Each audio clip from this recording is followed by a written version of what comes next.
llevar inicialmente por lo que dicen los demás, ¿no? Analiza primero, ¿no? No seas fácilmente susceptible de, en este caso, de convencimiento, analiza las cosas, ¿no? Confróntala con la realidad. Entonces, en ese aspecto es fundamental, ¿no? Es lo que se habla acá del llamado pensamiento crítico, ¿no? Aquel pensamiento que permite justamente, ¿no? Al ser humano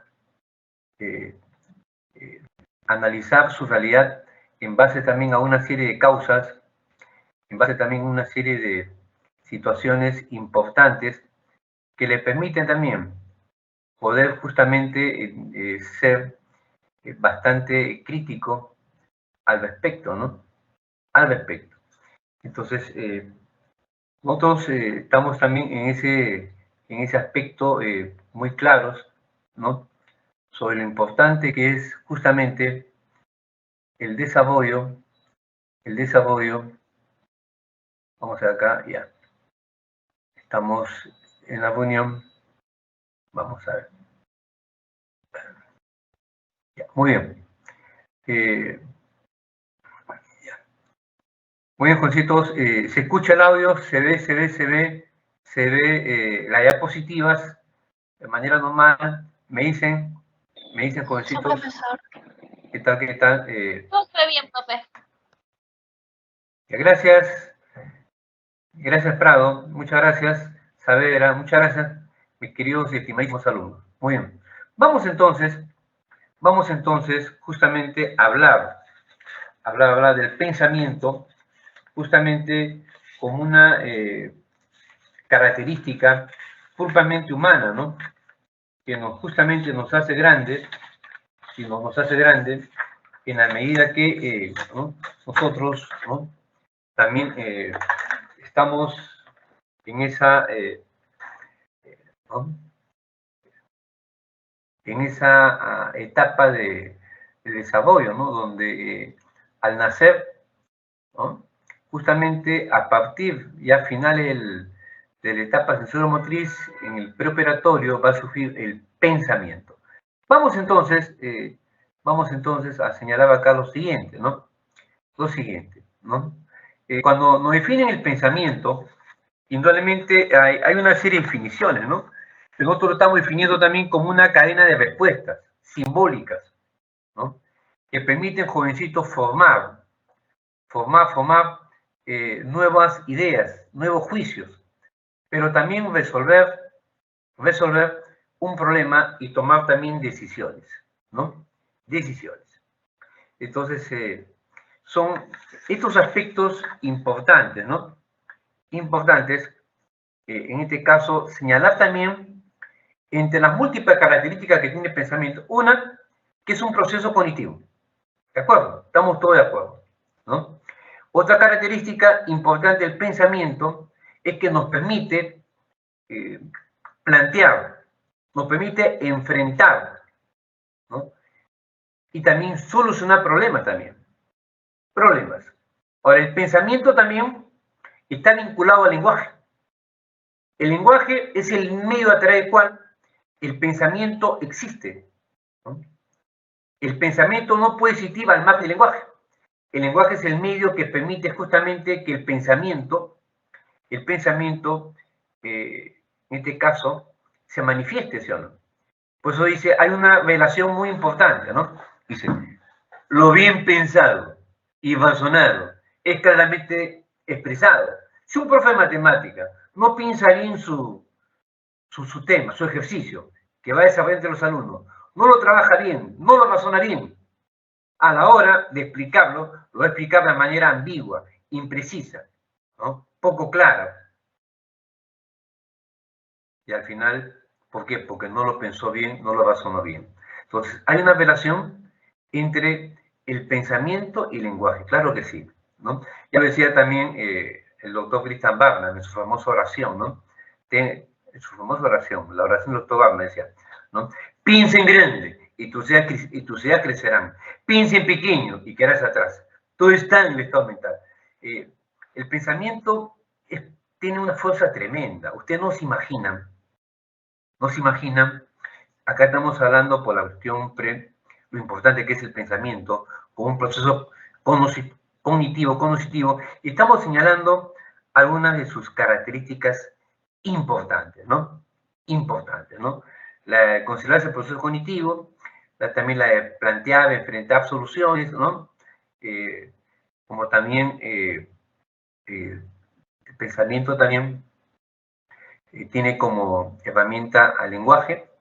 El pensamiento también es un producto social. Nosotros no heredamos la manera de pensar de papá, mamá, no. Eso se construye en la interacción social con el entorno que nos rodea, ¿no? Producto de la influencia, el marco familiar, el marco educativo y el marco de toda la sociedad, ¿no? Entonces, es interesante también ver en ese aspecto, ¿no?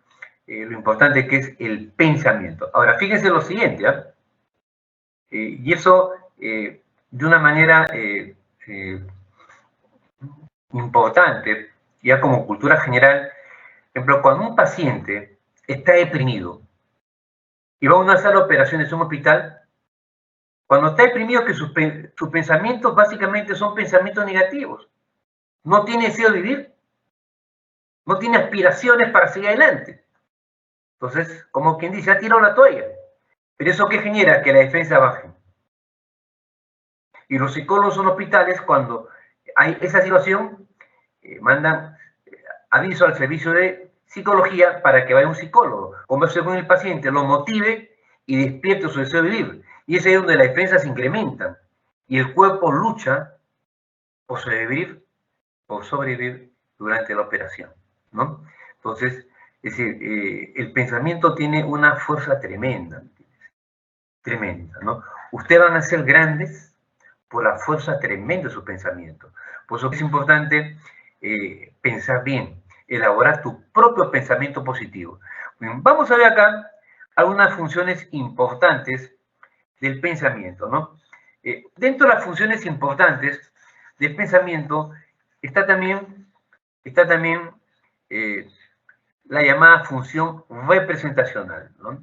¿Qué tal, Savera Fernández? Bienvenido.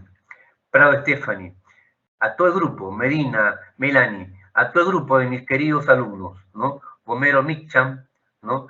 Tejeda, Tilsa, a todo este grupo de chicos talentosos. Y también un saludo a nuestra tutora, colega que está monitoreando el aula, a la colega Julka Capcha Natividad.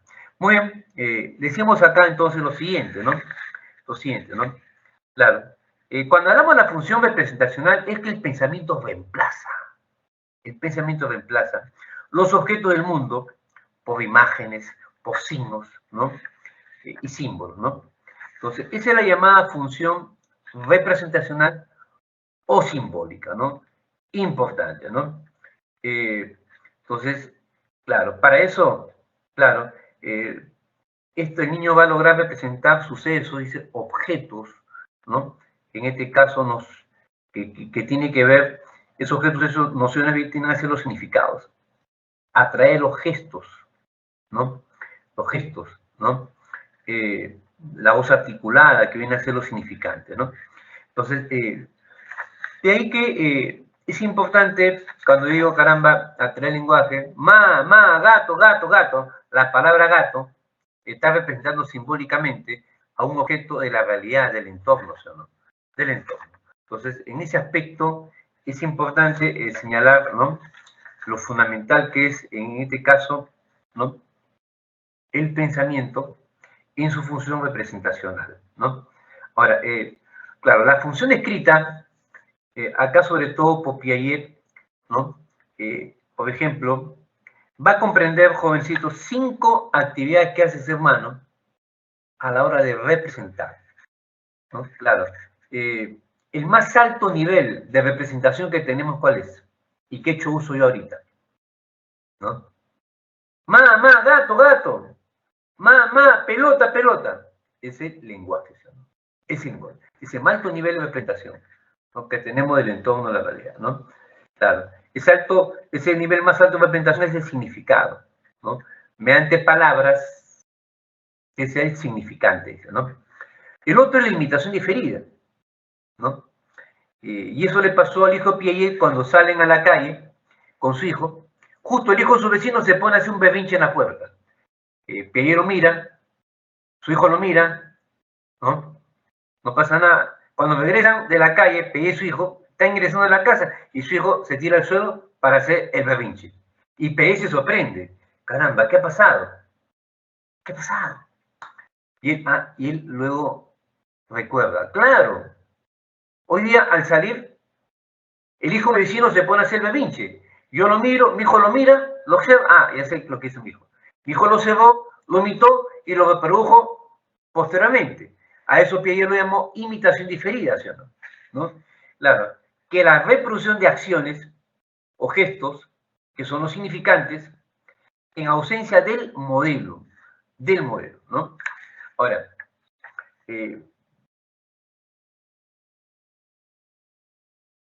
¿saben? Los psicólogos tenemos un instrumento a la hora de la evaluación. Cuando viene la mamá del niño, lo trae porque tiene problemas en el hogar, tiene bajo rendimiento en el colegio, tiene problemas en educación inicial, ¿no? Inicial de 5, pero tiene problemas de interactuar, de socializarse en el aula. Entonces, el psicólogo, la psicóloga, al niño le toma un test. Se llama el test de la familia. El niño tiene que dibujar una imagen gráfica de su familia, ¿no? Entonces se ve que el niño no ha dibujado a la madre en el dibujo, ¿no? Entonces está más cerca al papá que a sus hermanos, pero a la mamá no se le ve. Entonces de ahí se va indagando, y se sabe que la mamá no lo trata bien, que el papá viaja y el niño lo extraña. Es decir, ese conjunto de relaciones sociales que se dan al interior del hogar se representa en el dibujo, ¿no? Ese mundo que el niño, en este caso, elabora, lo representa simbólicamente en el dibujo, ¿no? Se proyecta, como dice, ¿no? En el tema de la familia, ese conjunto de relaciones. Pues la imagen gráfica es importante, ¿no? Ese dibujo también. Y nosotros lo utilizamos los psicólogos también como una herramienta, ¿no? A través de un test, ¿no? El famoso test de la familia, ¿no? Y ahí se sabe de que el niño tiene un conflicto con la madre, ¿no? La madre no tiene paciencia, ¿no? Tiene un temperamento colérico altamente inestable la madre, muy impaciente la madre, ¿no? Bueno, y es otra problemática. A veces la imagen gráfica es importante. Ahora, el juego simbólico. Digamos, ¿de quién usted no ha jugado? Yo he jugado, ¿no? Y un palo de escoba, yo lo transformé como un caballo, ¿no? Lo cogí, ¿no? Palo de escoba, ¿no? Con la pita y, ¿no? Claro, me hice con mis primos y hermanos mis pistolas, ¿no? De papel, acá en la cintura, ¿no? Un palo, ¿no? En la punta acá del palo está una chapita con una liga grande que jala, y luego acá, en otra parte del palo, hay un gancho de madera antes de tender ropa, clavadito ahí, con una chapita que lo hacía mover a el otro gancho. Y eso era mi rifle, ¿no? Yo estaba así y presionaba y salía volando la chapa, ¿no? Entonces, ¿quién no ha jugado de niño, ¿no? Esos juegos, ¿me entiendes? En mi época, no hace mucho tiempo, por supuesto, ¿no?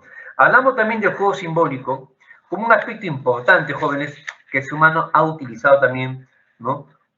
Como, en este caso, una actividad fundamental, ¿no? Que consiste en asignar un nuevo significado a la acción con un objeto, ¿no? Que viene a ser significante, ¿no? Es otra increíble, en este caso, actividad que nosotros hacemos en ese aspecto, ¿no? Vamos entonces, ¿no? Ahora, claro, hablar también de la llamada función elaborativa. Una función, hemos dicho, la función del pensamiento es la función representacional y simbólica, que nosotros lo hemos hecho y lo hacemos a través de ¿qué? A través del lenguaje como su más alta representación, a través también de la imitación diferida y también del juego simbólico, ¿no? Ahora, vayamos ahora a ver, jóvenes, acerca también de la llamada representación elaborativa, o la función elaborativa, ¿no? Claro, ¿Por qué función elaborativa? Sencillamente, ¿por qué? Porque acá los conceptos vienen a ser representaciones mentales de una clase de objetos, ¿no? O sucesos. Y que para almacenar una diversa cantidad, jóvenes, de imágenes que nosotros percibimos, ¿no? Agrupamos los objetos agrupamos los objetos de acuerdo a ciertas características, ¿sí o no? De acuerdo a ciertas características, ¿no? Comunes. A estos grupos o clases se le llama conceptos. Conceptos, ¿no? Acá los rajadores, acá los lápices y acá de repente los plumones, ¿no? Los plumones. Entonces, de ahí que el lenguaje participa de manera activa en la formación de conceptos, ¿no? Ya que, ¿por qué? Porque permite llamar de una sola manera, permite llamar de una sola manera a un conjunto de objetos, ¿no?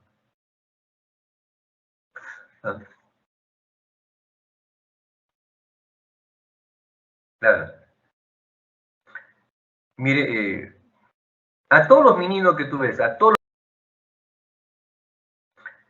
mire, a todos los meninos que tú ves, a todos los gatos que tú ves, angora, gatos siamés, etc., a todos los gatos que tú ves, ¿no?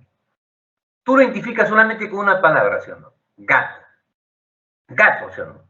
Gato, ¿no? A todos los caballos, distintas razas de carrera, caballos que hay también de paso, tú lo identificas con una sola palabra. Caballo. ¿De acuerdo? ¿No? Y también, a pesar que tú has visto a una serie de canes, distintas razas, ¿no? Distintas razas, ¿no? Pastor alemán, bulldog, chihuahua, salchicha, cocker spaniel, doberman, labrador, etc. Tú lo identificas con una sola palabra, y esa palabra es perro, ¿no? Perro, ¿no? Entonces, en ese aspecto, que el lenguaje va a participar de manera importante en la formación de conceptos, ¿no? Porque permite llamar de una sola manera a una serie de objetos, ¿no? O animales, como perros, gatos, caballos, ¿no? Ahora, pero también la formación de estos conceptos puede darse también, jóvenes, a través de la llamada abstracción, ¿sí? ¿No? Que consiste, ¿no?, agrupar objetos o hechos en base a rasgos o características esenciales y sobre todo comunes, ¿no? Y luego reducirlos a una unidad con el lenguaje, es decir, el concepto, ¿no? Entonces, se dice acá, por un lado, vamos a ver, que los conceptos por abstracción tienen dos atributos, características que son esenciales, que viene a ser la intención, y ejemplares o concretos también, o formales, que son los referentes de la clase, ¿no? Por ejemplo, casa, fruta, justicia, número, etcétera, ¿no? Es interesante entonces ver cómo se van a formar acá los conceptos, ¿no? Entonces, los conceptos, en este caso, en la función elaborativa, ¿no? Estamos diciendo que, ¿no?, la función elaborativa se va a expresar en la formación de conceptos, en esquemas, en la solución de problemas y en el razonamiento. Estamos hablando de la formación de conceptos. Ahora, pero también la formación de conceptos, en este caso por abstracción, se va a producir en 3 etapas importantes. ¿Cuáles son esas etapas, profesor?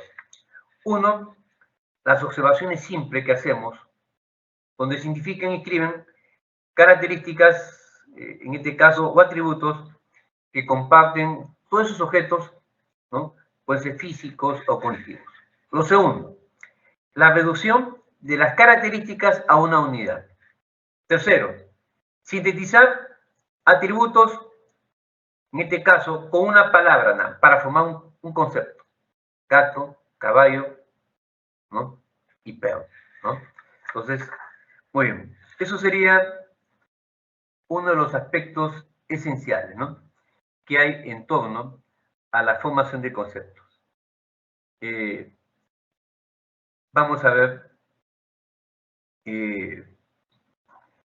Vamos a ver ahora otra función importante acá de la elaborativa, ¿no? Tiene que ver, en este caso, también de la solución de problemas, ¿no? Vamos a ver acá si lo han planteado en la siguiente diapositiva, más amplio. Vamos a ver.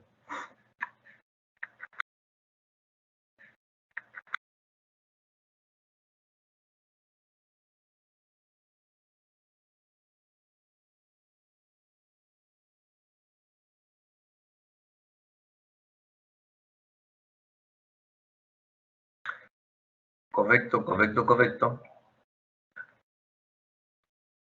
Interesante. Acá vamos a ampliar los conceptos que se están dando. Bien, ya. Entonces, de manera general, estamos señalando, en este caso ya, cada una, ¿no?, de estos aspectos, ¿no? Acá se ha dicho ya de manera general, ahora vamos a puntualizar importante. Hemos dicho que la función representacional o simbólica, ¿no?, implica cuando el pensamiento reemplaza objetos por imágenes, signos y símbolos, ¿no? Entonces, es importante el signo lingüístico, ¿no? Que a través de una palabra va a sustituir a la realidad, ¿de acuerdo? ¿No? Pelota, la palabra pelota va a sustituir un objeto que está existente en la realidad, ¿no? Entonces,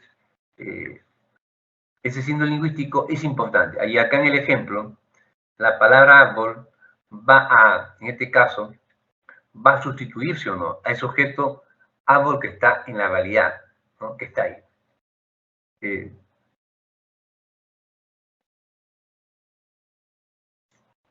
Y habíamos señalado los aportes de Piaget respecto a las actividades representacionales de la función simbólica, ¿no? Ya le hemos visto que el nivel más alto de representación, ¿cuál es, jóvenes? El lenguaje. El lenguaje, ¿no? La otra, que solamente se estaba descrito, es la imagen mental también. Es la imagen mental, ¿no?, que nosotros elaboramos respecto a los sujetos existentes en la realidad, ¿sí o no? Entonces, claro, acá se está imaginando un gato que está cazando ratones en su casa, ¿sí o no? ¿No? Y la otra, como hemos señalado acá, la imagen gráfica, ¿no? A través del gráfico, el dibujo, el niño puede representar inclusive hasta relaciones familiares que se dan, ¿no?, en su hogar, ¿no?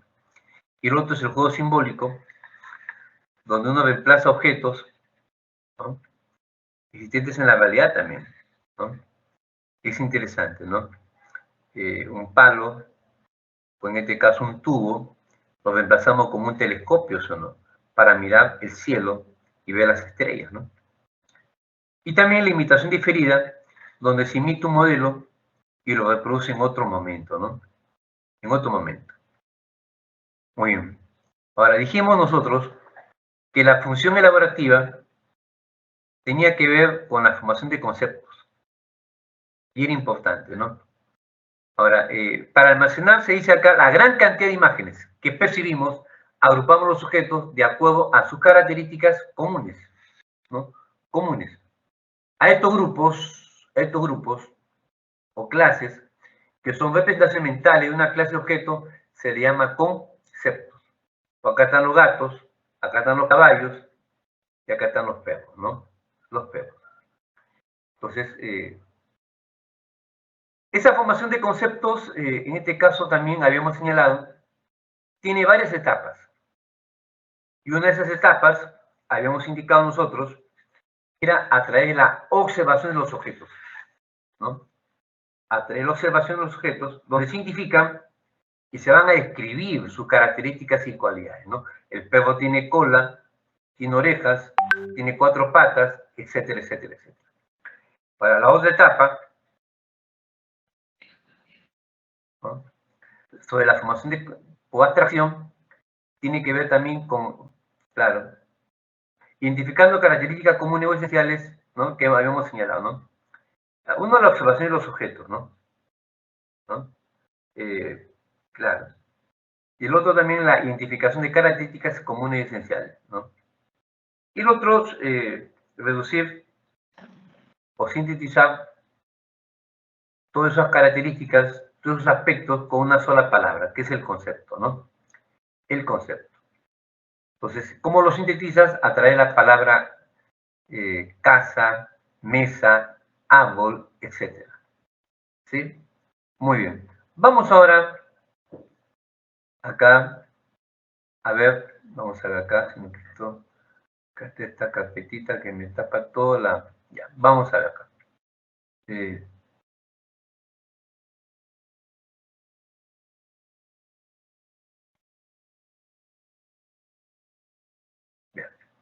Vamos ahora a pasar a la siguiente diapositiva, donde hablamos de la función también elaborativa respecto a la solución de problemas, ¿no?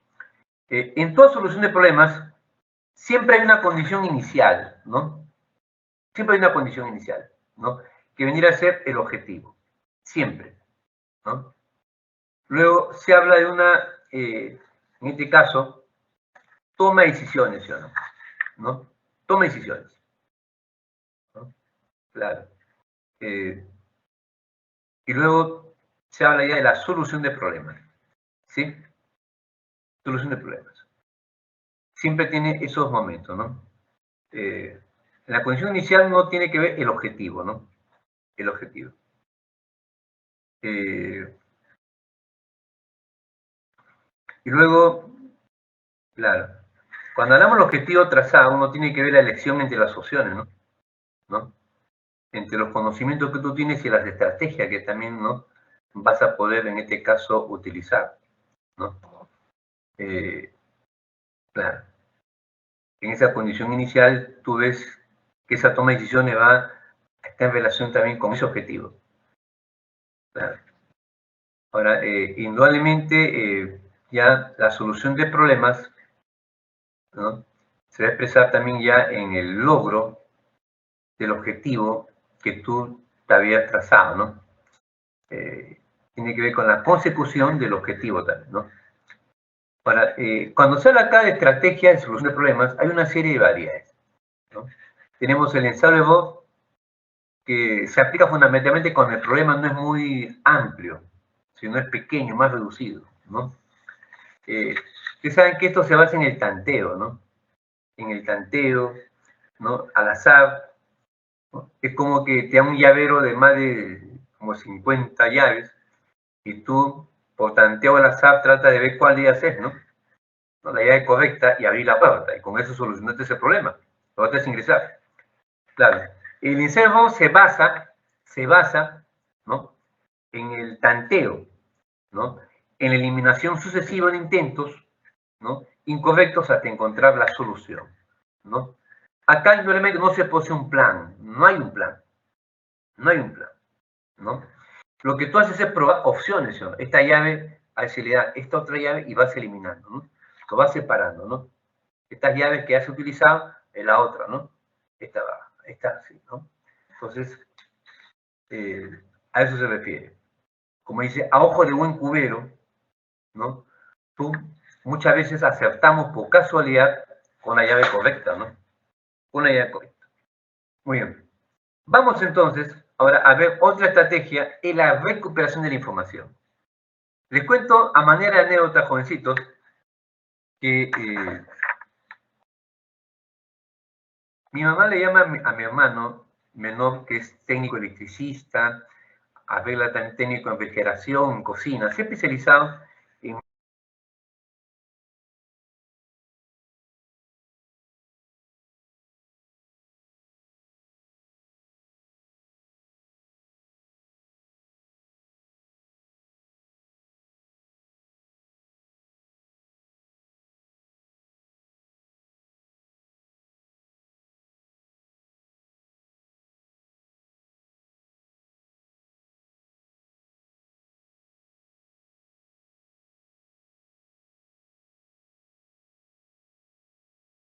en cocina, se ha especializado en muchos artefactos electrodomésticos, ¿no?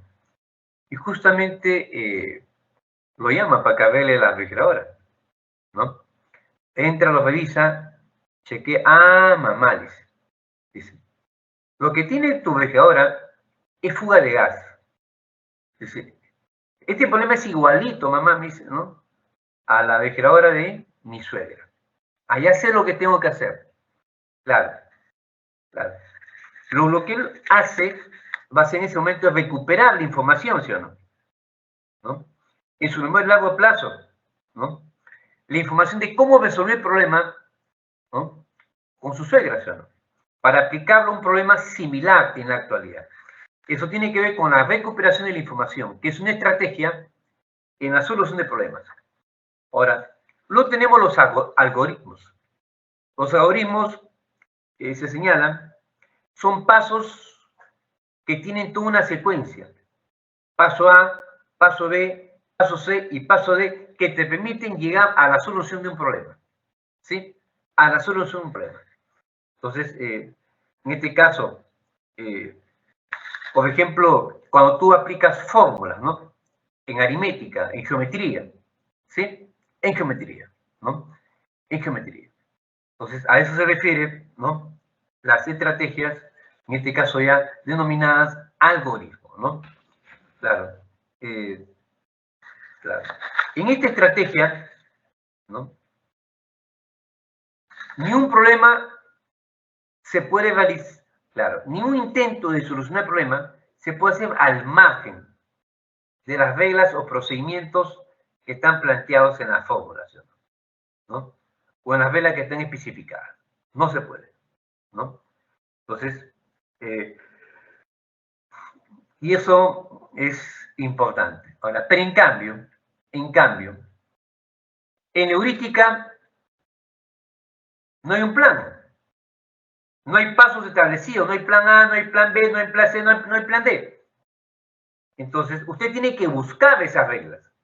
Usted tiene que buscar, ¿no?, la manera o forma de solucionar un problema.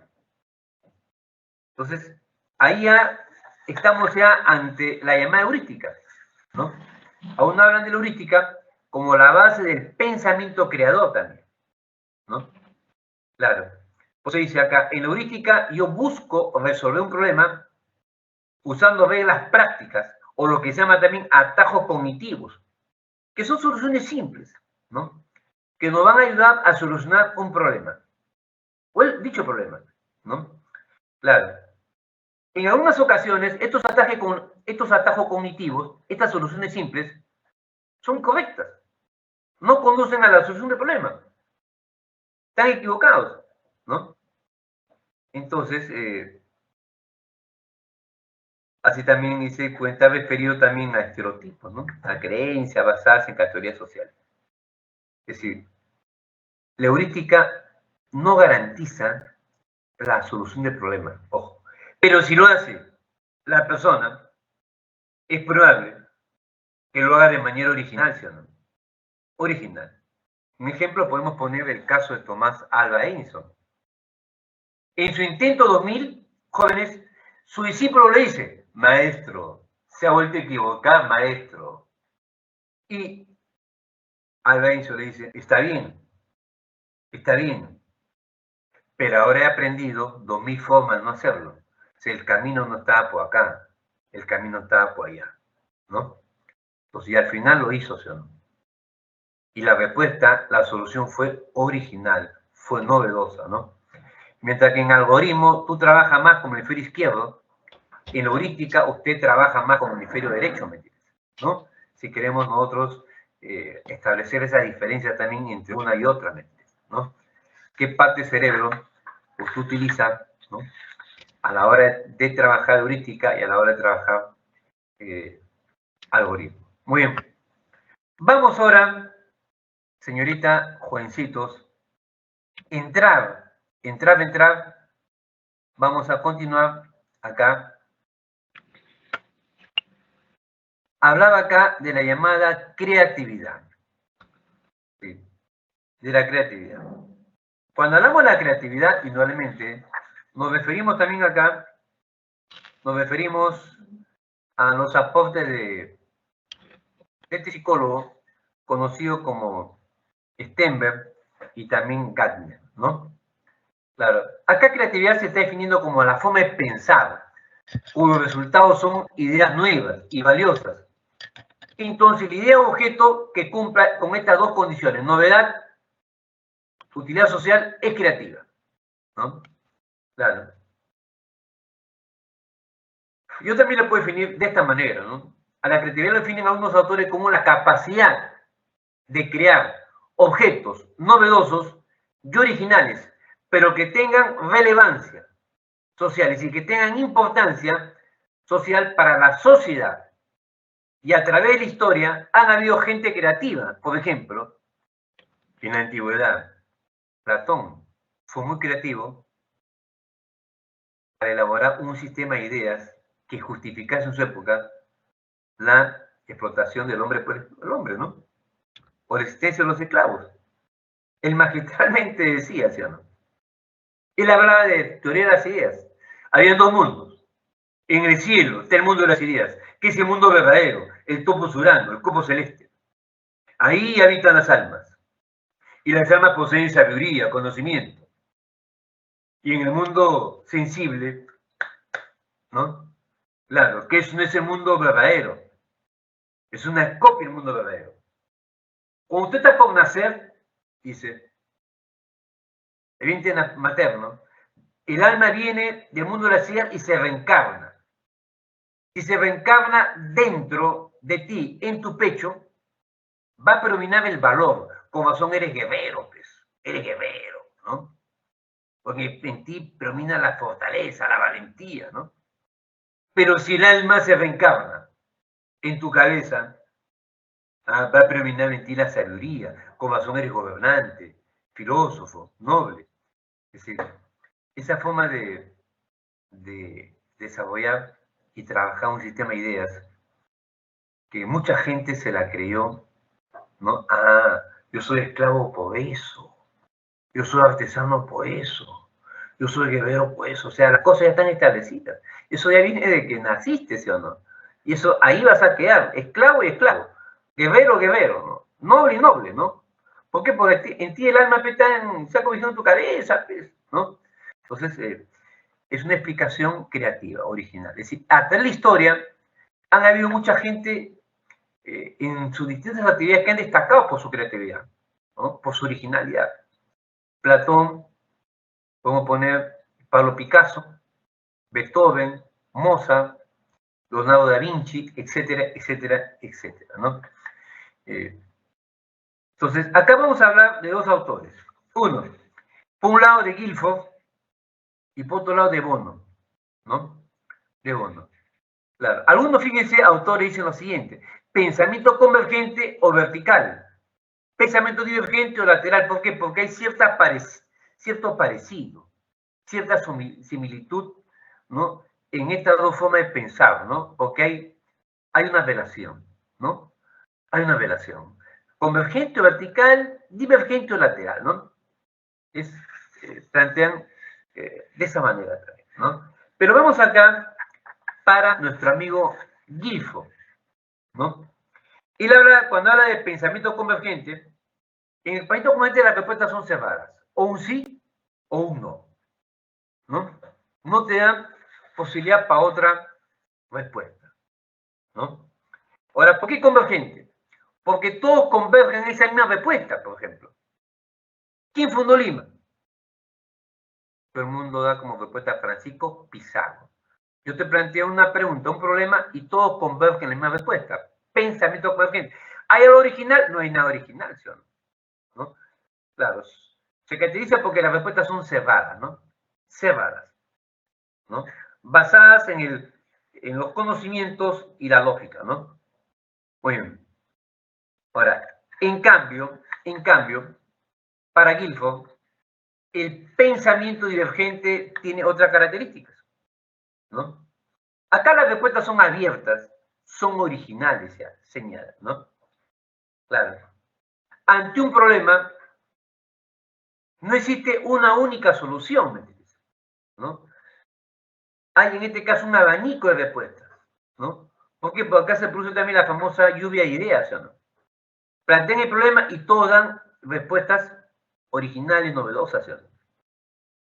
Novedosas. Ahora, veamos qué nos dice De Bono.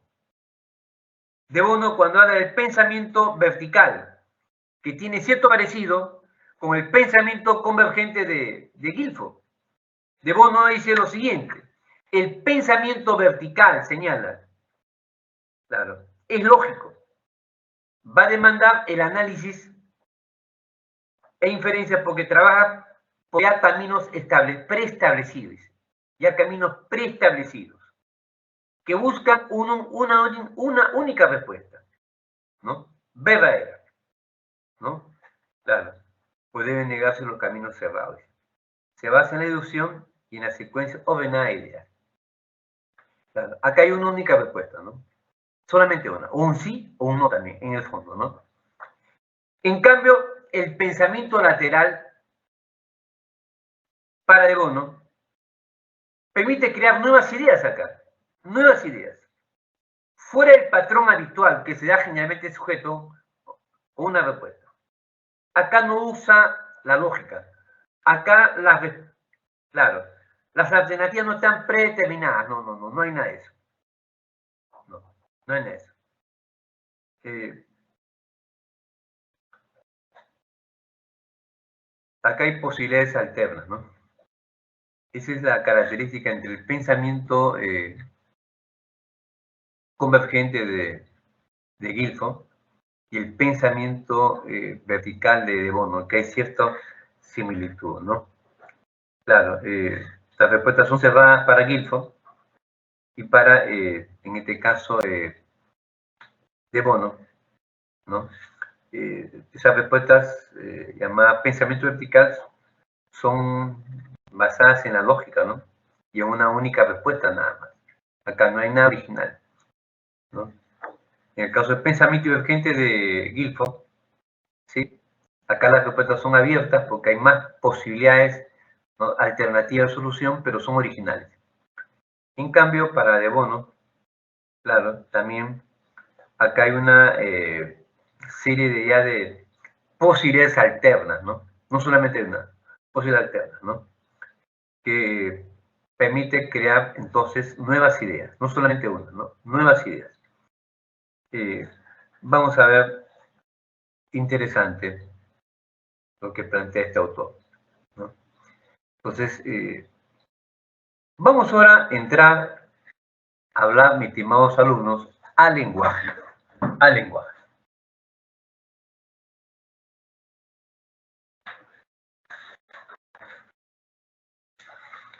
Cuando hablamos del lenguaje, dijimos lo siguiente, ¿sí o no? El lenguaje es una herramienta importante. Una herramienta importante el lenguaje. Claro. Fundamental, ¿no? Que sobre todo viene a constituir un sistema de signos y símbolos cuya función primaria es transmitir un mensaje. La disciplina psicológica que estudia jovencito el lenguaje se llama psicolingüística, ¿no? Psicolingüística, ¿no? Y queremos también señalar acá lo siguiente, ¿no? Usted sabe que acá hay posturas también respecto divergentes. A manera de agregar, porque no están las diapositivas acá, no está ese dato en las diapositivas, ¿no? Claro.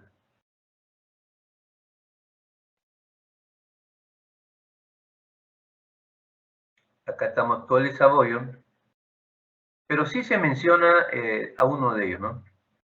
Pero vamos a ver acá, bueno, hay siempre una polémica hubo acá. Uno para Chomsky decía que nosotros ya nacemos con ciertos mecanismos innatos para la adquisición del lenguaje, y en este caso Skinner, ¿no? Para Skinner el lenguaje es producto del aprendizaje, ¿no? Del aprendizaje.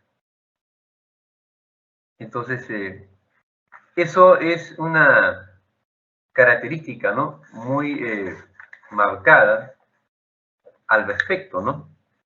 Entonces, una la de Chomsky, que sería todos nacemos ya con ciertos mecanismos innatos, ¿no? Y el otro, para Skinner, que el aprendizaje es producto de la, ¿no? Perdón, del lenguaje es producto del aprendizaje, ¿no? Del aprendizaje. Es interesante, ¿no? Entonces, vamos a ver entonces, es importante de ver el lenguaje. Justo acá me estoy acordando aquella temporada donde estuve yendo a Huaraz, estuve yendo 3 años a Huaraz para enseñar curso de psicología en una institución educativa. Y justo yo me gustaba pasear en las tardes, es decir, cuando llegaba tempranito también, antes de llegar al gran mercado que hay en Huaraz, había un pasaje. En ese pasaje llegaban muchas campesinas, ¿no? Pobladores de las alturas, dicen, trayendo sus hierbitas. Y ahí encontraban todo tipo de hierbas, ¿no? Natural, por ejemplo, el anís, un olorcito agradable, ¿no? Las plantas como importante que hay para los digestivos, ¿no? En este caso el paico, la muña, etc. Y luego escucho a una señora decir, por favor, no me acuerdo de la planta, pero le pedía para qué, porque su hijo se había retrasado en el lenguaje, en hablar. Y según las creencias, cuando se retrasa en el desarrollo del lenguaje, en su adquisición, hay que pasarle con esa plantita por todo el cuerpo, la carita, la boquita, todo, ¿no? Para que logre hablar, ¿no? Entonces, esto es parte de las creencias que en algunas zonas de nuestro país también lo observamos, ¿no? Es interesante cómo nuestro pueblo va creando sus propias, en este caso, formas, ¿no? De explicación, ¿no? Ante a unos retrasos, ¿no? En el desarrollo del lenguaje. Muy bien. En la adquisición del lenguaje se toma en cuenta, jovencitos, a unas variables, sí, las llamadas maduracionales, ¿no? Que tiene que ver con la llamada neurobiológica, ¿no? ¿Sí? Que tiene que ver con la respiración acá, ¿no? Que tiene que ver con la fonación, ¿no? Con la audición, ¿no? Que son las maduracionales. Y las variables de aprendizaje, que también son otras variables importantes, ¿no? Que tiene que ver justamente también con el condicionamiento clásico, el operante, el aprendizaje observacional o llamado imitativo, llamado también vicario, ¿no? De Bandura, y el aprendizaje cognitivo, ¿no? Entonces, para la adquisición de lenguaje se toma en cuenta dos variables, entonces. Las maduracionales, que tienen que ver con el aspecto orgánico, ¿no? Nervioso, ¿no? Toda la estructura, ¿no? El aspecto neurobiológico, respiratorio, fonación y auditivas, mientras que la variable de aprendizaje está la influencia de los condicionamientos, tanto clásicos como operantes, el aprendizaje vicario, imitativo y el aprendizaje cognitivo, ¿no? Muy bien. Vamos ahora a ver el desarrollo del lenguaje, ¿no? Entonces, el desarrollo del lenguaje va a tener todo un desarrollo importante, jovencitos. Importante. Claro. La primera forma de comunicación que va a tener el niño con su entorno, ¿cuál es? Es el llanto, ¿sí o no?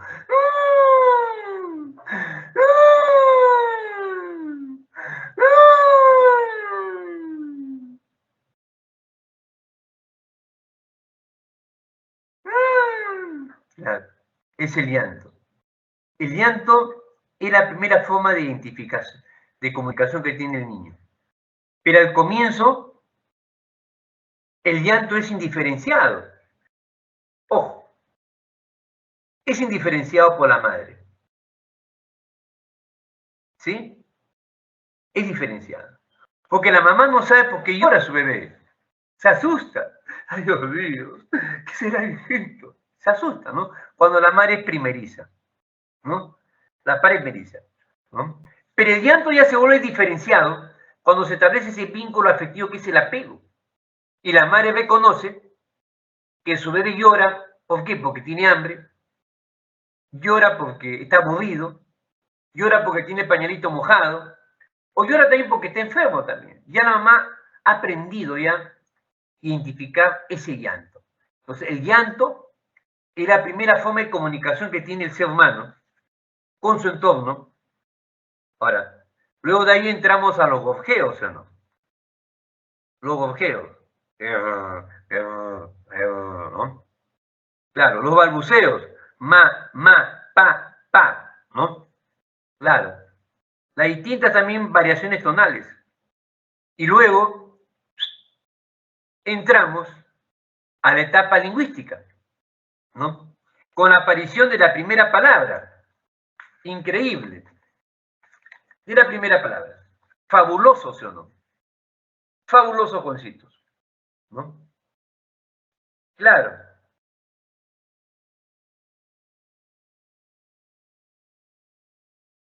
Ingresamos entonces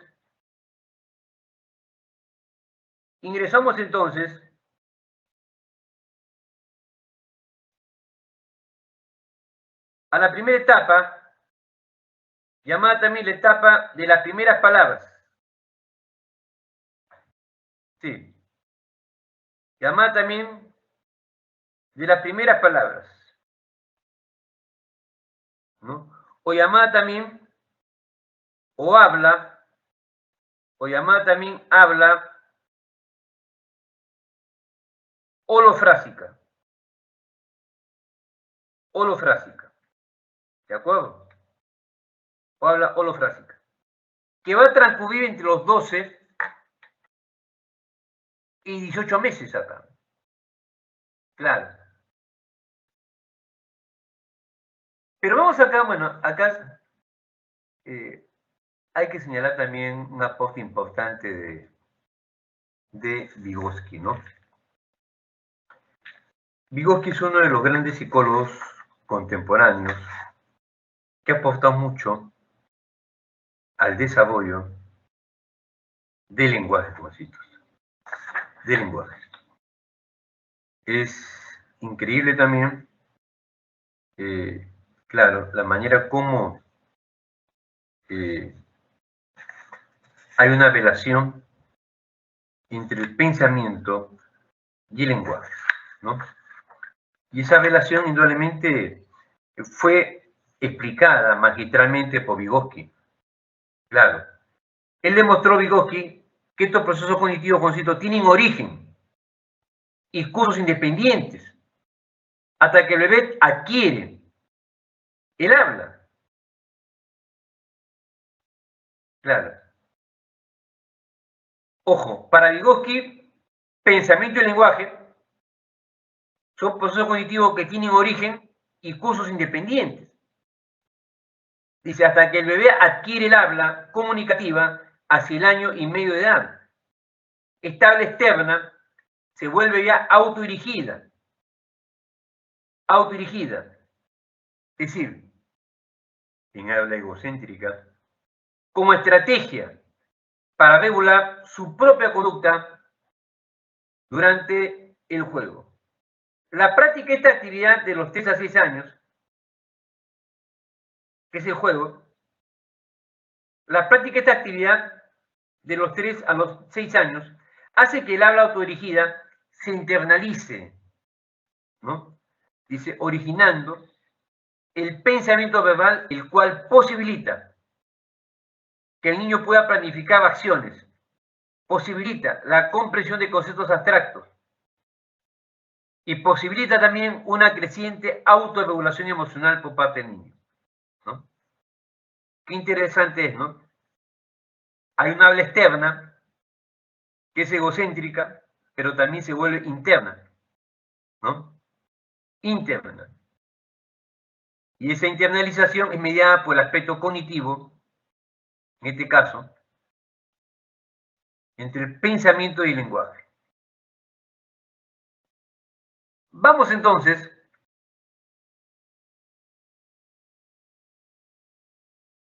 a señalar acá lo importante que ha sido el desarrollo importante del lenguaje, ¿no? Ahora, dijimos nosotros, ¿no? La etapa prelingüística tenía su característica y se iniciaba ya con el llanto, ¿no? Hablamos luego de geos, los balbuceos y las variaciones tonales. Luego aparece la primera palabra, jóvenes. Sí. Pero ya con significado ya. Increíble. Sí, increíble. Aparece la primera palabra. Ingresamos al estadio llamado de las primeras palabras. Yo le voy a mencionar los nombres también de otros autores, ¿eh? Otros textos. Acá está como estadio holofrásico, pero también pueden agregar, se conoce también como las primeras palabras. Las primeras palabras. O llamada también habla holofrásica, o estadio holofrásico. 12 y 18 meses. Acá aparece una palabra, pero esa palabra, jóvenes, va a poseer distintos significados. Distintos significados. Diferentes significados. Por ejemplo, estas palabras que señala el niño va seguida de señalamiento. El niño señala ma. Señala el objeto, ¿no?, a que se refiere ella. Ma, ¿no? Ma. ¿Qué le dice a su mamá? Que venga. Esa expresión ma, esa palabra ma, tiene distintos significados. Significa mamá venga, mamá tengo hambre, mamá leche, ma, ¿no? O puede significar también, ¿no?, mamá mala, ¿no? Puede significar eso. ¿Sí? La expresión ma. Esa primera palabra va a tener para el niño distintos significados, pero se expresa en un lenguaje simpráctico. ¿Por qué? Porque el niño va a señalar al objeto al cual se está refiriendo. Luego de ahí, se salta a la siguiente etapa. Claro, a la siguiente etapa, jovencito. Llamada también, ojo, llamada también,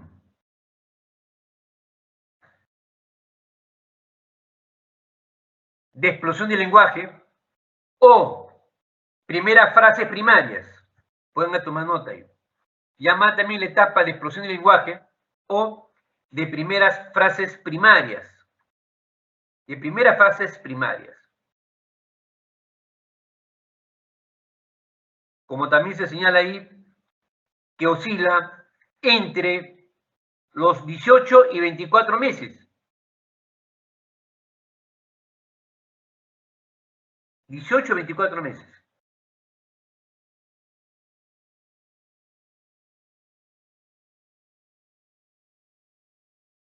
¿Por qué explosión del lenguaje? Porque el niño va, claro, transitó de una palabra que aprendía por una palabra por semana, ahora aprender una palabra por día. Sí. Y el niño va a utilizar, claro, una frase que consta de dos palabras. Va a utilizar una frase que consta de dos palabras. Por eso decimos, también se llama explosión del lenguaje o primera frase primaria. ¿Por qué? Porque va a utilizar frases que constan de dos palabras. ¿De acuerdo? Esa palabra que utiliza el niño se llama palabra pivote o eje. Por ejemplo, voy a utilizar mío, pero la palabra mío está encadenada a otra palabra. Por eso dice, es una frase que consta dos palabras. Mío mamá, mío leche, mío pelota, ¿no? Pusimos expresión del lenguaje o primeras frases primarias. ¿Por qué, profesor? Porque utiliza una frase que consta de 2 palabras. Esa palabra se llama palabra pivote o eje. Por ejemplo, mío pelota, mío leche, mío mamá, ¿no? Entonces, o también puede decir el niño, mamá ven, mamá dame, mamá mala también, ¿no? Son 2 palabras. Esa frase consta de 2 palabras, ¿no? De 2 palabras. Pero la palabra mamá es la palabra pivote, ¿no? O llamada eje, ¿no? Muy bien. Y luego entramos a la llamada etapa del llamado habla telegráfica. ¿Por qué telegráfica, jovencitos? ¿Por qué telegráfica, profesor? Telegráfica, señorita Jovencito, telegráfica, ¿por qué? Bueno, por si acaso, ¿no? Oscila de los 2 hasta los 3 años. Porque utiliza, ojo, frases, jovencitos, con más de 2 palabras. Sí. Frases con más de 2 palabras. Pero ya con carga semántica. Es decir, va a tener sustantivos, va a tener adjetivos, va a tener verbos, etcétera, etcétera, etcétera. ¿Sí? Entonces, ¿por qué habla telegráfica? Porque utiliza frases con más de 2 palabras, con carga semántica. Por lo tanto, acá ya va a utilizar ojito, ojito, conectores, ¿ah? Conjuntivos. Por ejemplo, conectores, o llamado también conjunciones gramaticales, como decimos en lógica, ¿no? Va a utilizar acá también ya artículos, ¿no? Proposiciones, etcétera, etcétera. Acá el niño, en vez de decir, ojo, en vez de decir, mamá, dame la pelota que hice en el habla telegráfica. Mamá, dame pelota. Mamá, dame pelota. Es decir, el niño va a omitir el artículo la. Omite el artículo la, ¿me entiendes? O sea, se habla telegráfica. Telegráfica. Mamá, dame pelota. Omite el artículo la. ¿De acuerdo? Y luego entramos al lenguaje egocéntrico, 3 y 7 años, que significa hablarse a sí mismo, jovencitos, para dirigir su acción o su actividad, ¿no? Es lo que hemos hecho algunos de nosotros, ¿no? Estamos jugando, pero hablando con nosotros mismos.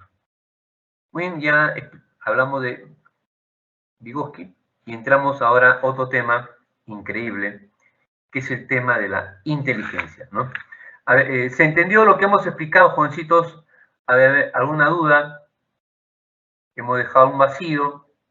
¿Se está entendiendo lo que estamos explicando, jovencitos? Estamos tratando de poner varios ejemplos para que se logre, porque a veces puede ser un poco abstracto para algunos. Muchas gracias, mi estimada Tilsa, Lorena, muchas gracias. Muchas gracias. Pero siempre bueno las preguntas. No olviden, si ustedes preguntan, generan de que nosotros los profesores preparemos mejor la clase. Muy bien, mi estimado Alcaraz Escalante. Muchas gracias. Entramos ahora en la inteligencia. Este tema es un tema polémico, jovencitos. Sí, porque en nombre de la inteligencia, en nombre de la llamada palabra inteligencia, se han manipulado conciencias. Se han manipulado grupos. Ustedes saben que antes nos decían países subdesarrollados. ¿Por qué? Que éramos países del tercer mundo. Los científicos de los países altamente desarrollados decíamos que éramos países subdesarrollados porque no habíamos desarrollado el lóbulo frontal. Esas eran las teorías que antes manejaban, ¿me entiendes? Antes manejaban. Cómo las injustas relaciones entre países estaban marcadas por supuestamente pocas diferencias. Otro punto. En la Edad Media, la mujer por ser mujer no tenía acceso a la educación universitaria, porque decía que el varón era mucho más capaz para ese tipo de actividades.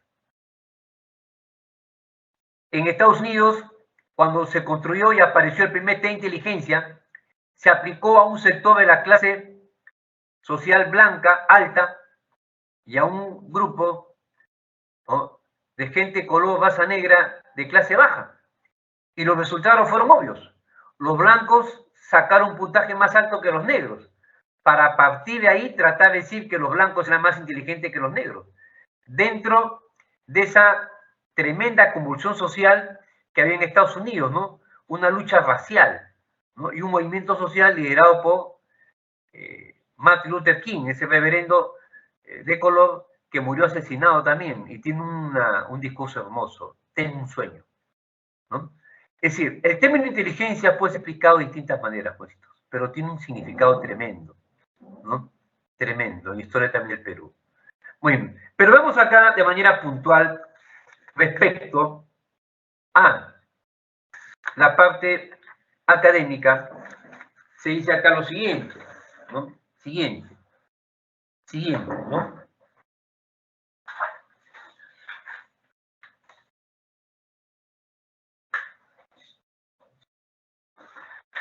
Claro.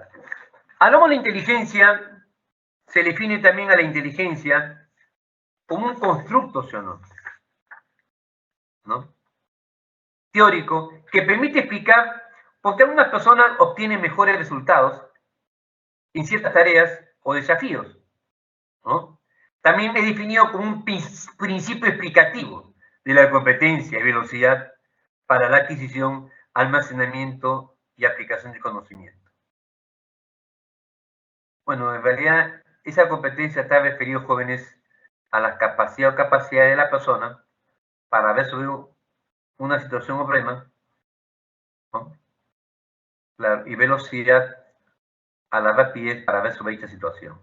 Una persona inteligente es una persona competente, rápida y veloz para solucionar un problema, ¿no? Es lo que se está manejando en la actualidad, esas creencias que habían al respecto, ¿no? Al respecto. Veamos entonces este aspecto importante, ¿no?, que se señala acá. Muy bien. Entramos entonces, hablaba acá, estas son las distintas teorías que hay, ¿no? Las clásicas o psicométricas que dependen mucho de la medición de la inteligencia, ¿no? Y las contemporáneas, ¿no? Las clásicas van a, en este caso, para las teorías clásicas, los componentes de inteligencia son susceptibles de ser medidos, ¿no? A través de test, ¿no? Como criterios que van a establecer diferencias individuales, ¿no? Vamos a ver acá la siguiente diapositiva. La primera teoría dice, claro, van a investigar su estructura, las clásicas o psicométricas, están enfocadas en problemas cognitivos abstractos. La inteligencia debe ser medida, dice, ¿no? Y acá tenemos a Alfred Binet y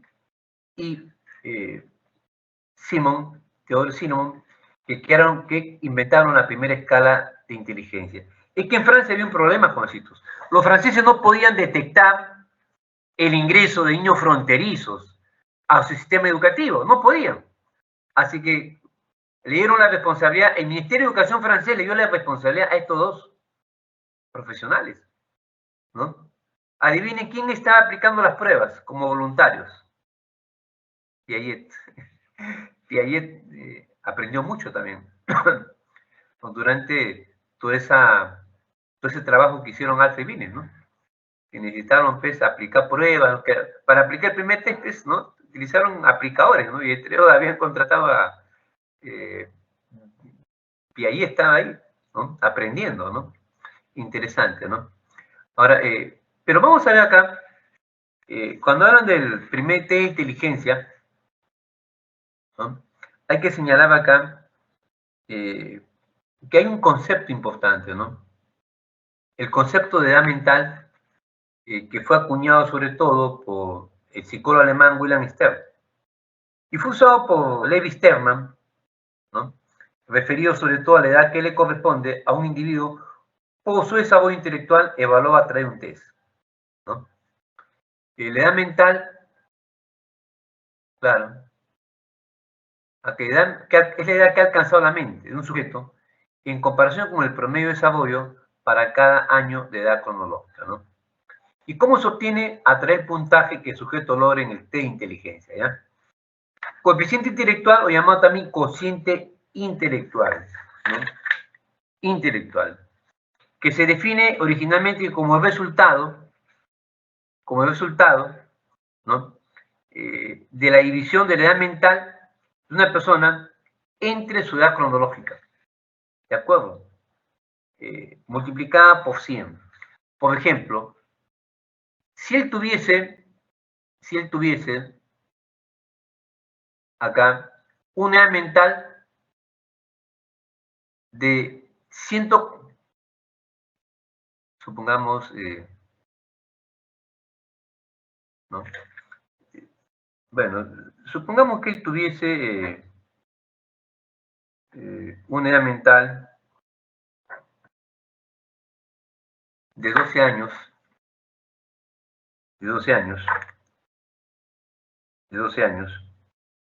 ¿sí? De 12 años, y una edad cronológica de 12 años, multiplicado por 100. La regla dice que la edad mental lo tienes que componer en meses, y para componer en meses tienes que multiplicar, pues, ¿no? Los 12 años que él tiene por 12 meses. ¿Cuánto sale? 144 meses, ¿ya no? Abajo también la edad cronológica tiene 12 años, multiplicado por 12, 144 meses. Claro, la división de esto multiplicado por 100, ¿cuánto sale? Sale 100, ¿sí o no? Corresponde a la categoría normal promedio, ¿no? Esta es la interpretación llamada cuantitativa de un test de inteligencia. La cualitativa es saber cuál edad mental que alcanza en los subtests que el estudiante es evaluado. En razonamiento, capacidad espacial, en memoria, etcétera, ¿no? ¿Cuál es su edad mental ahí? Es lo más importante, ¿no? Si esa edad mental está en relación con su edad cronológica. De repente, en el test de memoria, saca una edad mental, pues, pongamos, de 22 años. ¿Cuál es su edad cronológica? Tiene 17 años. ¿Qué quiere decir? Que su edad mental está por encima de su edad cronológica. Es un alumno bien estimulado, ¿no? Pero ¿qué pasaría si en el test de memoria saca una edad mental de 15 años y él tiene 22 años? Su edad mental está por debajo de su edad cronológica, ¿no? Y hay que ver por qué, ¿no? Tiene retraso, tiene una historia escolar pésima, ¿no? En fin, ¿no? Ahora, a manera de cultura general digo lo siguiente. La educación peruana básicamente está orientada, ¿no? Está orientada a qué cosa? Para estudiantes de qué? Normal promedio, ¿sí o no? Básicamente, normal promedio. Y la pregunta es lo siguiente, profesor. Hay colegios y plana docente preparada para educar a niños que estén por encima de los 130, 600, 130. Y hay colegios estatales para cobijar a niños que tienen inferior a 69, que son los de retardo mental leve, moderado o severo. No hay, jovencitos, no existe. Colegio del Estado, con plana docente, ¿no? Con todo el implemento, no hay. Eso se debe más a la propiedad privada, a la empresa privada, ¿me entiendes? Esa es la realidad, ¿me entiendes? Son chicos que se pierden. Yo investigando encontré solamente por San Luis un colegio particular que matriculaba chicos que tenían un 6 de 130 para arriba, nada más, en San Luis, porque estaba ya realizando un pequeño trabajo de investigación en relación con niños sobredotados. Pero lo de retardo mental es asumido por empresa privada, y ese es dinero, ¿no? Se mueve mucha plata ahí. Y salvo que no tengas dinero, tienes que esperar que, por ejemplo, cuando se inicia en enero, se inician las inscripciones en los colegios parroquiales. Hay colegios parroquiales que, claro, financiados por la Iglesia Católica, que acá en el Panamericano Norte hay uno, ¿no? Donde rinden un examen, son evaluados las entrevistas para ocupar una vacante y es gratis. Y el resto da mucha pena y a veces también cólera, ¿no? Como razón dice que en materia educativa en el Perú se invierte poco, estamos en la cola antes de Haití. Vamos entonces las teorías clásico-psicométricas, tenemos acá la de Charles-Spemann, que señala, básicamente, divide la inteligencia en dos factores. El factor general, o llamado inteligencia general, o factor G, y el factor específico, o llamado también factor S, o factor S. ¿Sí? Claro. Él dice lo siguiente, ¿no? El factor general está presente en todo esfuerzo intelectual, dice Charles Spemann. Es como una energía mental que se orienta en distintas direcciones. Claro. Dice, el factor general subyace, es la base de la actividad intelectual para Spemann. Es el factor común que subyace a los factores específicos, ¿sí? Y lo llamó energía mental. Las personas nacerían, dice según Spemann, con este factor intelectual general, y se lograría desarrollarse solamente hasta los 12 años. Y se evalúa en toda prueba de inteligencia. En cambio, el factor S, o factor específico, ¿no?, es distinto en cada persona, señala, y va a cambiar constantemente, y se va a adaptar de acuerdo a nuestras necesidades. Este factor específico, factor S, jovencito, va a progresar de manera progresiva, sobre todo con el desarrollo de nuestras aptitudes. Por ejemplo, la aptitud verbal, la aptitud espacial, la aptitud numérica, etc., son expresiones del desarrollo del factor S, el factor S. Muy bien. Luego tenemos acá la llamada teoría multifactorial de Tufton, ¿no? Tufton clasifica la inteligencia en 7 aptitudes o capacidades mentales primarias. ¿De acuerdo? ¿No? Él habla de la fluidez verbal, que es la capacidad para pensar en palabras rápidamente. En palabras. Dime todo el nombre de frutas que empiece con la letra M. Con la letra M. Ah, profe, melón, mandarina, ¿no? Etcétera, etcétera, ¿no? Entonces, fluidez verbal, capacidad para pensar en palabras rápidamente. Comprensión verbal. Muy bien, Lorena, ¿no? Ahora, comprensión verbal, capacidad para comprender el significado de las palabras. ¿Qué significa la palabra dilapidar? Dilapidar, por ejemplo. Dilapidar. Dilapidar. La palabra dilapidar. Malgastarse. ¿Qué significa la palabra tergiversar? ¿Qué significa la palabra obliterar? Entonces, esa es capacidad para comprender el significado de las palabras. La llamada también capacidad, en este caso, espacial. Capacidad para establecer relaciones espaciales. Te enseñan una lámina donde hay una mano. Y te dicen, esa mano corresponde al lado derecho o al lado izquierdo, ¿no? Y tú tienes que identificar si la mano corresponde al lado derecho o al lado izquierdo, ¿no? Luego también está la velocidad o rapidez perceptual, que es la capacidad para percibir detalles. Por ejemplo, te enseñan una lámina por espacio de 5 segundos donde hay una figura que le está faltando algo. Te enseñan esa mano, ¿qué está faltando? La uña. Te enseñan un reloj, ¿qué está faltando? La pedida del reloj. Es capacidad para captar detalles rápidamente, ¿no? Esto está en relación con determinadas carreras, inclusive, ¿no? Está también acá la llamada capacidad numérica, que es la capacidad para trabajar con números. Está la memoria, ¿no? Capacidad para retener y evocar información.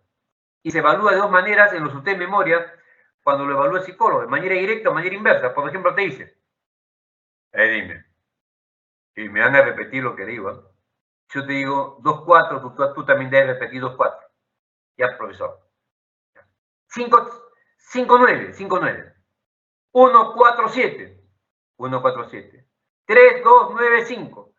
3-2-9-5. Y va aumentando la cantidad de números. Hasta que te equivoques y quedas. Ahora, de manera inversa.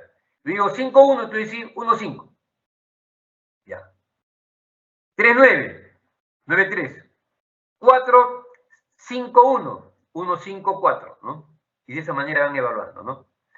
En las pruebas de inteligencia como el Wechsler, esta prueba permite medir el grado de ansiedad que tiene el sujeto. Porque las personas ansiosas tienden a equivocarse mucho, ¿no? En este tipo de subtests, la de memoria. ¿Ya? También tenemos ahora el llamado también, hemos hablado de la comprensión verbal, fluidez verbal, hemos hablado de la velocidad perceptual, hemos hablado de la memoria, hemos hablado también de la capacidad espacial, capacidad numérica, faltaría hablar del razonamiento, ¿no? El razonamiento es otra importante habilidad, en este caso, o capacidad mental primaria para Tufton, y tiene que ver fundamentalmente también, jovencito, de una manera importante, ¿no?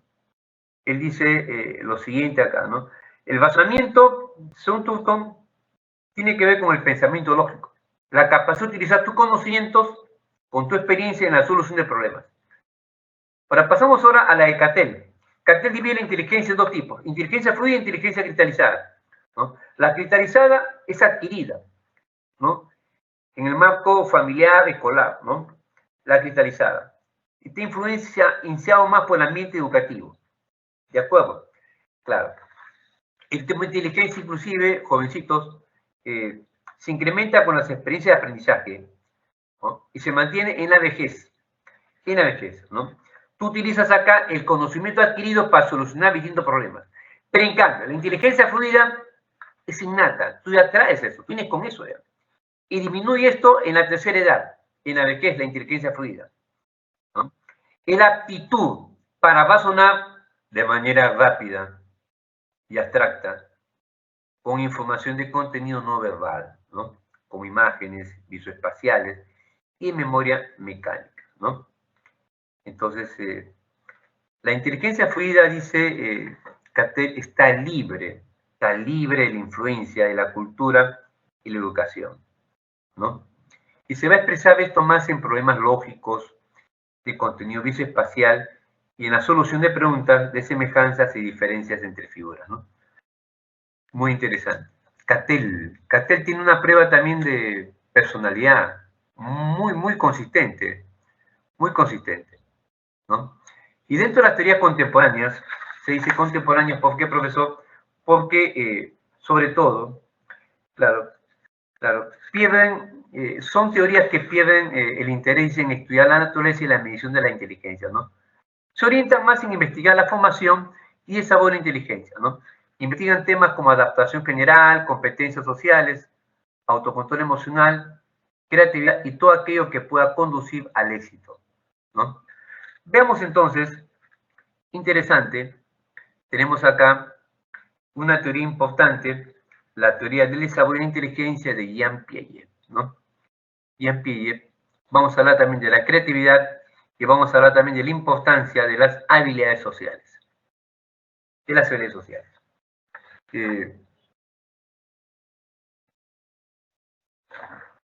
Vamos acá un ratito a ir colocando las claves. Vamos a ver.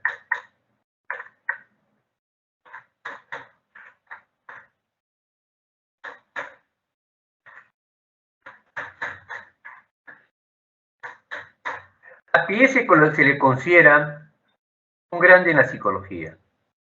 Y en un vacío tremendo a la teoría del desarrollo humano, ¿no? Trabajando mucho investigaciones que hizo sobre el desarrollo intelectual, ¿no? Fue algo muy importante lo que hizo Piaget, que le dio un aporte tremendo a la psicología, ¿no? Y un aporte tremendo a la psicología. Realmente hizo una obra, yo diría, descomunal, ¿no? El trabajo que hizo Piaget, realmente increíble, ¿no? Entonces, es importante señalar la manera como Piaget ha ido estableciendo cada uno de sus aportes, ¿no? Marcando sobre todo, ¿no? Cada una de las etapas que él va a desarrollar, ¿no? De inteligencia a partir, ¿no? De las observaciones que hizo de sus propios hijos, ¿no? De sus propios hijos. Y eso fue lo grande de él, ¿no? Lo grande de él. En el sentido de que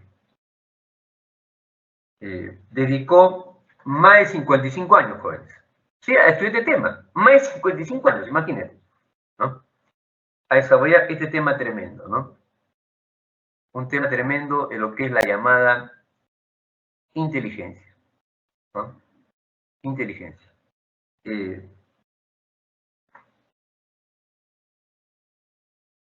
Vamos entonces, dicho esto, señorita Foncito, vamos a señalar acá lo importante que es Piaget para la psicología. Él utiliza, ojo, sus propios conceptos. Utiliza sus propios conceptos para explicar varias facetas del desarrollo de la inteligencia en el niño. Y por esa razón en que algunos cuando leen a Piaget tienen problemas, ¿no? Para entender y comprender. ¿Por qué? Porque primero no aprenden los conceptos que él utiliza, ¿no?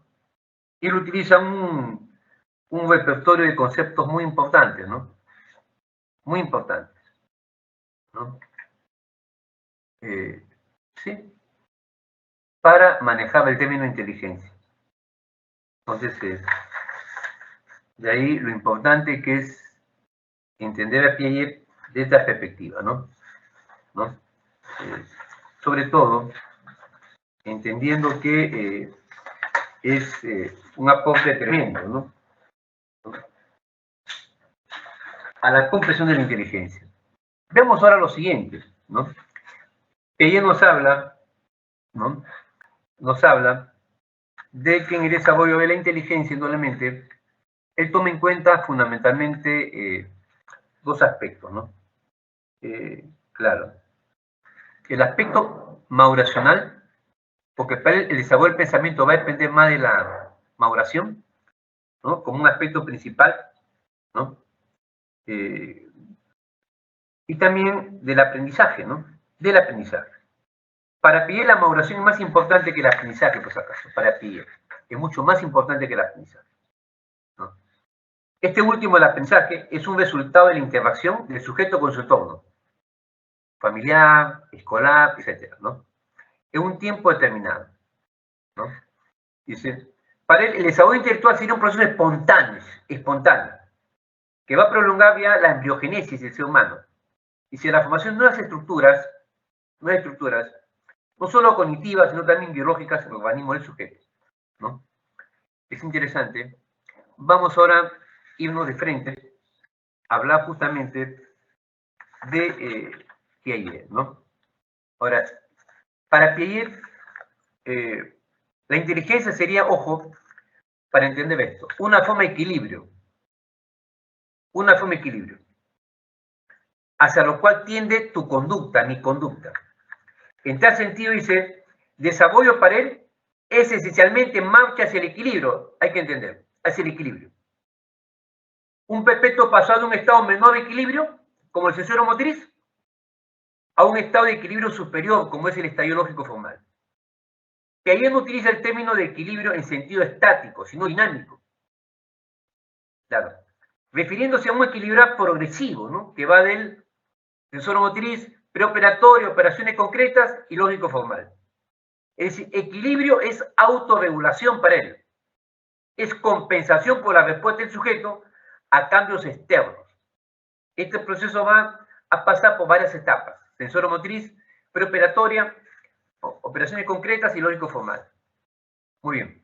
Ahora, dentro de la primera etapa, sensor motriz de 0 a 2 años, incrementa la coordinación de su percepción, de su movimiento. Acá aparecen los reflejos al comienzo. Sobre esa base, los hábitos, ¿no? Pero la característica más importante para Piaget es el desarrollo de ¿qué? De la permanencia del objeto. No sabe que ese objeto existe a pesar de que no lo mira, ¿no? La principal limitación acá es el lenguaje. Pero sí hay escasa capacidad para representar simbólicamente. Y cuando pasa la etapa preoperacional, que se divide entre el trascuento de 2 y 7 años, aparece acá ya la función simbólica del lenguaje, ¿no? Claro. O la función semiótica, que es decir, simbólica, ¿no? Y el lenguaje dentro de ella. Permiten evocar sucesos pasados por estas acciones, a que empieza a entender, sí, y a utilizar sobre todo símbolos, como letras y números ya, sobre todo, ¿no? Como todo. Claro, su pensamiento acá es animista, da vida a los objetos. La niña conversa con su muñeca. Paquiana, si no toma la leche, te pego, ¿no? Y es prelógico todavía su pensamiento. Es irreversible. No puede ir del 1 al 20 ni regresar al revés. No puede todavía. Es irreversible todavía, ¿no? Claro. Acá su noción de causa y efecto son limitadas. Muy bien. Acá hay una presencia de egocentrismo, ¿no? Y cuando pasa el estallido operacional concreto, acá se da un salto, ¿no? Acá ya aplica el razonamiento para ya casos concretos. Aparece el pensamiento lógico, el pensamiento se vuelve reversible, se puede contar 1 al 20 y regresar al revés, ¿no? Acá ya se van a desarrollar muchas operaciones lógicas, clasificación, conservación, seriación, es decir, capaz de ordenar objetos de menor a mayor, mayor a menor. Es capaz de clasificar objetos. Acá poner tajadores, poner acá lapiceros y poner acá de repente plumones, ¿no? Y es capaz. Podemos decir también lo siguiente acá, ¿no? Acá ya su razonamiento es principalmente inductivo, señala Piaget, ¿no?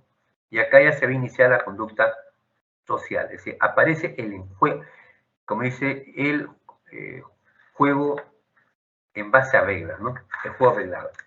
Y por último, ingresa el estadio lógico formal, ¿no? De 11 a 18 años, ¿no? Donde ya va a tener un pensamiento abstracto, un pensamiento probabilístico, va a pensar en posibilidades. Su pensamiento se vuelve ya hipotético y inductivo, es capaz de plantear hipótesis y llegar hasta más deducciones. Acá ya es capaz de comprender jóvenes para pedir el lenguaje metafórico. A caballo regalado no se le mira los dientes, por ejemplo, ¿no? Que ni figura hasta la sepultura, ¿no? Si el carácter es difícil de cambiar o modificar, ¿no? Y podemos seguir aportando, ¿no? Es increíble el aporte entonces de Piaget a la psicología, sí, muy importante. Vayamos entonces al aporte también de Vygotsky, ¿no? Para Vygotsky la inteligencia es producto del aprendizaje, de la interacción social que uno tiene con su entorno, ¿no? Claro, de la relación de un experto con un aprendiz. El experto es el docente, el aprendiz es el alumno. Acá dice, en esa interacción que se da la internalización. Primero en el plano social, que es interpsicológico, ¿no? Cuando el niño participa en la escuela, por ejemplo, ¿no? Y luego en el plano individual, ¿no? Cuando es intrapsicológico. Claro, ya lo internaliza él, subjetivamente, ya lo tiene acá, ¿no? Entonces, es importante, ¿no? Que aportó mucho el concepto de desarrollo próximo, ¿sí o no? ¿No? Que son el conjunto de acciones que el niño realiza entre su zona de desarrollo real y su zona de desarrollo potencial, ¿no? Son ese conjunto de, claro, su zona de desarrollo potencial es lo que hace con ayuda ahora, ¿no? Y su zona de desarrollo real es lo que hace solo ahora, ¿no? Y la zona de desarrollo potencial es esa distancia que hay entre uno y otro. Un niño realiza, puede hacer solo y que lo haría con ayuda de un mediador más apto, competente, que decirle profesor, ¿no? Son ese conjunto de acciones que el niño realiza, ¿no? Entre su zona de desarrollo real y su zona de desarrollo potencial. Muy bien, es importante lo que hizo, claro, este autor extremadamente importante, ¿no? Ahora, entramos ahora a la teoría triárquica planteada por Stenberg, ¿no? Tenemos acá, él clasifica la inteligencia en 3 tipos, ¿no? En 3 componentes. La analítica, jovencito, que comprende la saber lógico-matemático, donde lo ves ahí, es la principal responsable del éxito académico acá, ¿no? Claro, ¿se acuerdan en el colegio cuando te dejaban álgebra, aritmética? Se utiliza para resolver problemas escolarizados y académicos, ¿no? En cambio, la inteligencia creativa o experiencial, dice, es la capacidad de ir más allá de lo que te pide el profesor, más allá. Y te permite que destapes nuevas ideas, ¿no? Claro, es la habilidad que tú tienes de adaptarte a nuevas tareas. Esto se expresa en la innovación que tú haces, lingüísticamente, ¿no? En la capacidad que tú tenías para introducir nuevos conceptos diferentes, novedosos, originales, ¿no? La inteligencia creativa es aplicable, ojo, a problemas novedosos, Y tenemos por último la inteligencia práctica o contextual, donde dice lo siguiente. Es la capacidad de ajustarse eficazmente a un contexto para solucionar un problema, ¿no? Es aplicable a problemas cotidianos, diversos. Dice, su importancia es mayor que la inteligencia analítica, puesto que te conduce al éxito. Es la inteligencia práctica o contextual, ¿no? Es capaz de adaptarte rápidamente a un contexto. Usted conoce el Girón de la Unión, ¿no? Antes de llegar a la Plaza de Armas, media cuadra antes de llegar a la Plaza de Armas, había un señor que vendía pizza. Hay un ambiente pequeñito, en plena vía de Girón de la Unión, ¿no? Media cuadra antes de llegar a la Plaza de Armas. Vendía pizza con oferta, ¿no? Con té, con café o gaseosa, ¿no? Pero cómodo, pero bien elaborado. Y cómo la gente pedía, hasta que luego pasa medio año y se alquila en plena esquina al finalizar la Girón de la Unión y llegar a la Plaza de Armas. En esa esquina hay una tienda que tiene segundo piso. Él lo alquiló. Vende pizzas, pizza, ¿no? Vende pizza con oferta, ¿no? Para que tomes con gaseosa o con café, pero lleno, local lleno, ¿no? ¿Qué hizo? Hizo, según a Kestenberg, hizo uso de su inteligencia práctica. Práctica, práctica, práctica. Y tenemos ahora la inteligencia múltiple. Gardner dice, no existe un tipo de inteligencia, hay múltiples inteligencias. Hay colegios que se han estructurado bajo esta modalidad, ¿no? La inteligencia lingüística, propio de los poetas, los redactores, ¿no? Tiene que ver con la comprensión y expresión del lenguaje. La inteligencia lógico-matemática es un propio de los ingenieros, los científicos, los economistas. La inteligencia visoespacial, propio de los artistas plásticos, los ajedrecistas, los científicos, ¿no? Los ingenieros, los arquitectos, ¿no? La inteligencia musical, propio de los compositores, los cantantes, los bailarines. La inteligencia corporal o sinestésica, propio de los deportistas, los bailarines, los actores, los artesanos, los cirujanos. Ojo, el día que vayas al hospital para que te hagan operación de la próstata, para los varones, tienes que ir con recomendación. Ese médico urólogo puede ser muy bueno, recetando, haciendo diagnóstico, dando tratamiento, pero en la sala de operaciones tiene que tener una buena coordinación visomotora y no todos tienen mano de ángel, ¿entiendes? ¿No? Tiene que buscar recomendaciones. ¿Quién es buen cirujano? ¿No? Y la intrapersonal, capacidad para analizar tus propios sentimientos, ¿no? Propios sentimientos, ¿no? Esa parte subjetiva es, en este caso, hablamos acá, propios de los, en este caso, psicólogos y los religiosos.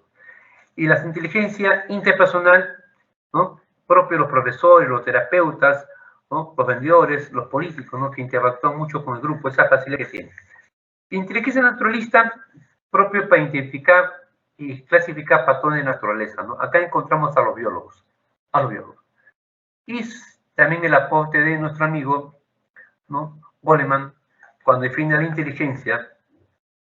inteligencia, ¿no? Como aquella, la capacidad de reconocer nuestros propios sentimientos y lo demás, de motivarnos y de manejar adecuadamente las relaciones. Qué importante, ¿no? Y él habla de varios componentes. Uno, el autoconocimiento. Conoce de ti mismo. Nace Recoberto a Sócrates, ¿no? La tiene que ver con identificar tus propias emociones, ¿no? ¿Cómo eres? ¿Cómo reaccionas tú? Autoconocimiento. Tú te conoces. Autocontrol, la manera de controlar tus propios impulsos, ¿no? ¿Cuánta gente ha perdido la vida cuando le quieren asaltar a un taxista azul? Quita el auto, se aferra, en vez de mantenerse la calma, ¿no? Autocontrol. Capacidad autorregulable y adaptarte las emociones y las conductas al contexto, ¿no? Pero también la automotivación. Saber utilizar tus emociones para automotivar, ¿no? Para automotivar, ¿no? Con la finalidad de canalizar tus propias metas propuestas. Y la empatía, ponerte en el zapato del otro, para entenderlo, para comprenderlo, ¿no? Qué importante es, ¿no? La empatía. Y también las llamadas habilidades sociales, capacidad de interactuar con otras personas, ¿no? Con otras personas. Es importante la llamada inteligencia emocional, sí, es muy importante.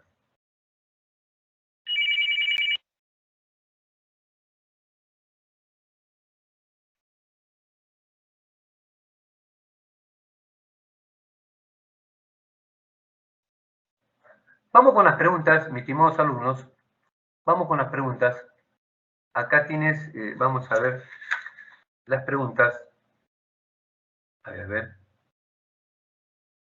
Ya. Las claves lo tienes ahí. Y más bien, Profesor, ¿puedo ya hacerle estamos una en la hora. pregunta? Estamos ahora. Más bien agradecer su paciencia. ¿Alguna consulta? Algo que ha quedado en duda, Profesor, ¿no? Algún vacío que quisiesen ustedes. Ahí están las claves, cositos, están las claves. Se ven las claves, ¿no? Se ven las claves. profesor, ¿me Bueno, escucha? solamente decir lo siguiente, ¿no? Es cierto, somos inteligentes. Pero esa inteligencia, como dice Piaget, nos permite adaptarnos al ambiente, ¿no? O que dicen los otros enfoques, eres inteligente si eres competente. Rápido y veloz para solucionar un problema. Pero mostremos la inteligencia, Jositos, para crear cosas, ¿no? Solucionar problemas también. Claro. Bueno, muchas gracias. Nos vemos hasta la próxima semana, Josito. Ya estamos en la hora. Profesor. Bye, bye. Hasta la próxima semana, Josito. Muchas gracias, señorita tutora. Muchas gracias. Hasta la próxima. Sí, Vega, sí, Lorena. Nos vemos. Hasta luego. Hasta la próxima clase. Bye, bye. Nos vemos, chicos. Nos vemos. Cuídense bastante. Cuídense bastante. Ya. Cualquier cosa pueden ir al multichat. Yo les pido que para que amplíen sus preguntas y profundicen más en el multichat. Estaría ustedes, ¿ah? No se queden con la duda. Para profundizar más la información, por favor, la plan docente que tenemos en el multichat está llano para resolver más preguntas. Nos vemos, Juancitos. A ver. Claro.